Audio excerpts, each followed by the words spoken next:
All right, so the PlayStation 30th anniversary has come and is technically, well, it's not over, but December 3rd was the 30th anniversary, and Sony did release something. We don't know if this is the only thing, but it might very well be. There was no showcase. What they did do, though, is they released a bunch of themes for the PlayStation 5 that allow you to have, and I will note this is a temporary thing, it's not going to be available for super long. I think that you can download the themes and then you should be able to use them in perpetuity, but I'm not positive on that front. That part's a little unclear to me. Let me just bring up the article here. So, this is from Video Games Chronicle. For a limited time, players can change parts of PS5's design based on past console generations.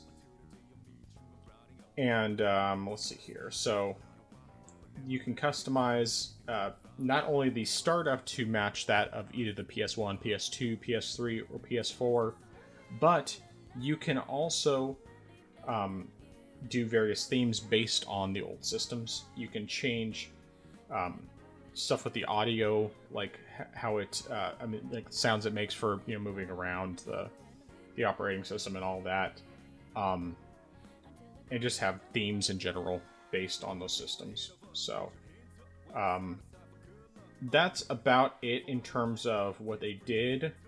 I certainly have some thoughts as someone who has been a PlayStation fan, not fanboy, since the original PlayStation up through the PS4.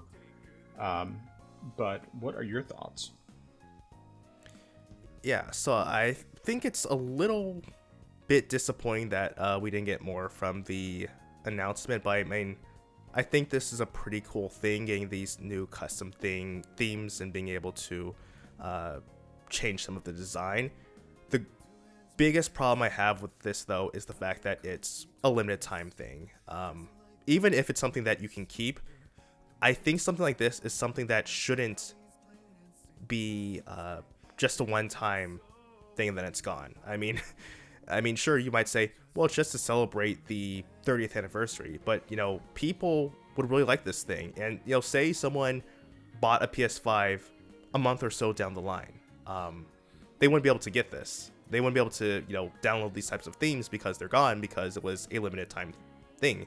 I mean, consider the fact that this is just, it's not, I guess you couldn't really say it's standard stuff, but consider the fact that it's really just they're just themes for the original PlayStation consoles. I feel like this is something that should be kind of a standard thing. Like, I feel like people who want to customize their PS5 menus and stuff would like having something like this. If they, say this was available from the start, from the launch of the PS5, I feel like people who bought one and saw this was there would go ahead and set up their PS5s because they thought, hey, I really like this console, this older PS console. I would like to have the layout the same way. So I really think it sucks that Sony's only having this as a limited time thing, and I hope that they reconsider and say, we changed our mind, we're gonna make this a permanent thing, so that way people will all be able to experience this, whether you're a new time PlayStation owner or someone who was around longer and had a PS5 at the time. We want you to be able to experience the same thing and enjoy the legacy of the PlayStation brand. So that's my problem with that on that end. Now, I don't really have too much to say about the I guess the layout, except I will say that I know I would automatically choose the PS2 layout because I sort of grew up around the PS2, so always hearing the sound of it booting up at launch, and also just seeing how it looks on the TV, that's sort of etched into my memory. So I would automatically choose the PS2 hands down, all day, every day. Even if they're occasionally, I remember seeing the error reader and seeing how intense that was. I still would just choose that. Now, I vaguely remember the PS1 boot ups splash screen. So Yeah. Okay, now it's coming back to me.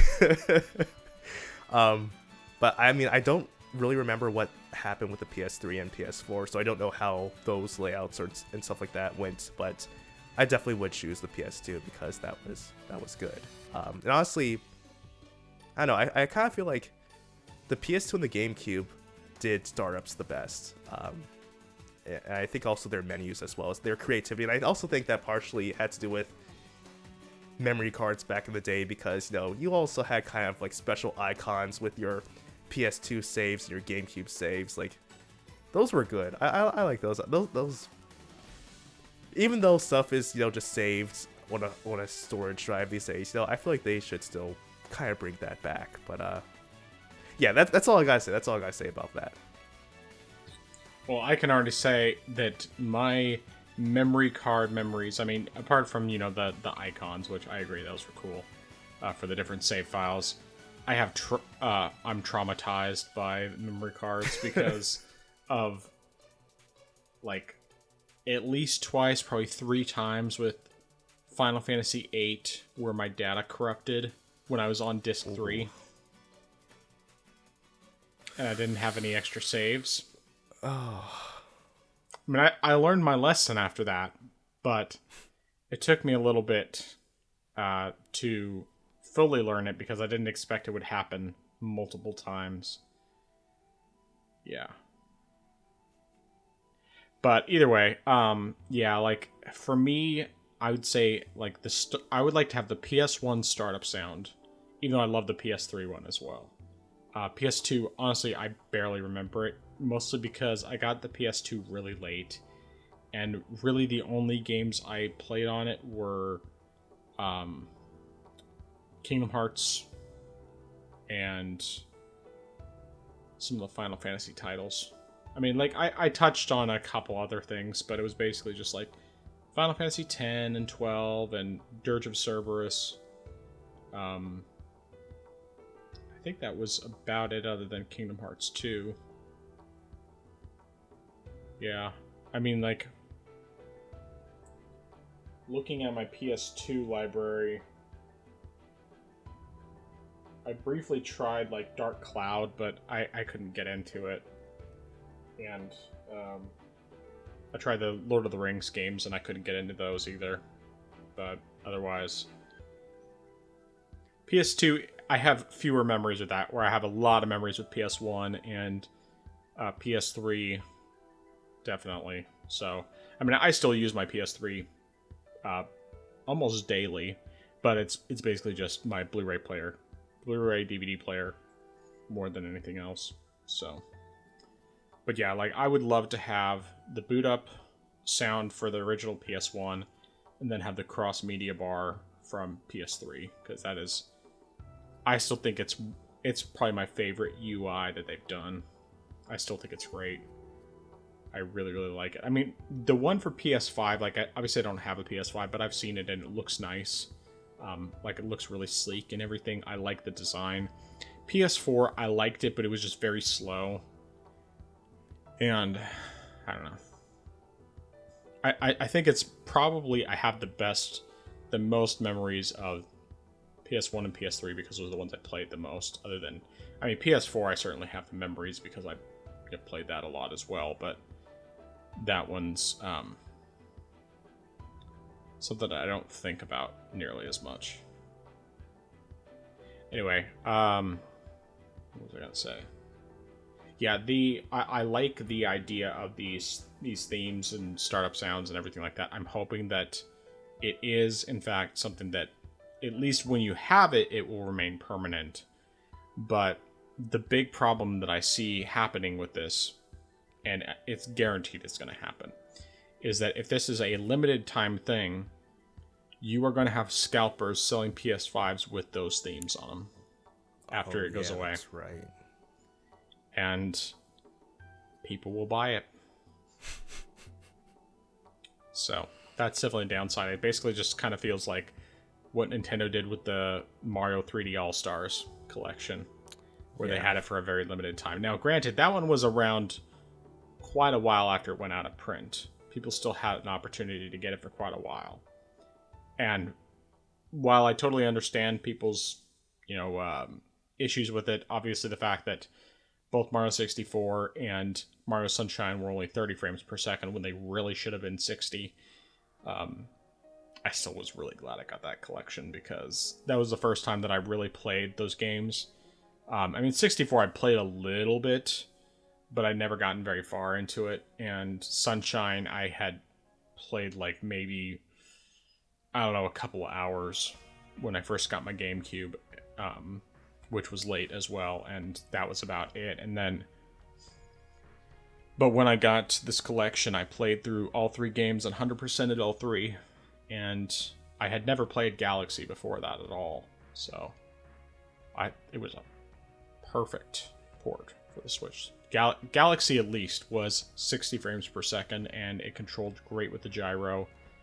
So much better, I think, than the Wii Remote in that case, and the game was stellar. I mean, I liked all 3 of them. I know I'm in the extreme minority, but I loved Sunshine. I felt like it controlled so much better in many ways than 64. Or at least, there was just enough quality of life improvements. Yeah, you lost some of the jumps that you get from 64, but then you have other ways to move around that make it a little better. And I know I'm going way off topic, but we're in the 30th anniversary territory, and that's what was going on with. Actually, no, I guess that was the 35th anniversary for Mario. But anyway, that being said, I hope that Sony makes this a permanent thing and not just a temporary thing. But at minimum, they at least make it possible for people who get these themes to actually keep them, and not be like, oh, you can use them for like a week and then they're gone. It's like, well, that was pointless. I mean, I can't imagine they would do something that stupid, but who knows? So, yeah. Anyway. The only other thing I have to say about that is I hope that they do something further for the 30th anniversary, and they still could. I mean, technically it's only been a day since the 30th anniversary, the official 30th anniversary, and for something this big, it seems like they have to do more, but we'll just have to wait and see what happens. I don't think we're going to get a showcase, though. I think that was wishful thinking, and that this is probably it. It's probably just these themes, which are cool, but not really enough. Well, let me run a question by you. Do you think Sony could possibly not making a showcase, but could be saving something for the Game Awards? Oh, I'm sure there'll be something in the Game Awards. I just don't know if it'll be anything like for the 30th anniversary specifically. I think it'll just be, general stuff. I mean, I'm hoping there's something. Definitely planning to watch that, and I guess that'll be a Thursday, so we'll see if streaming is an option. I don't know if it's going to be with editing the podcast, but we'll see how that goes.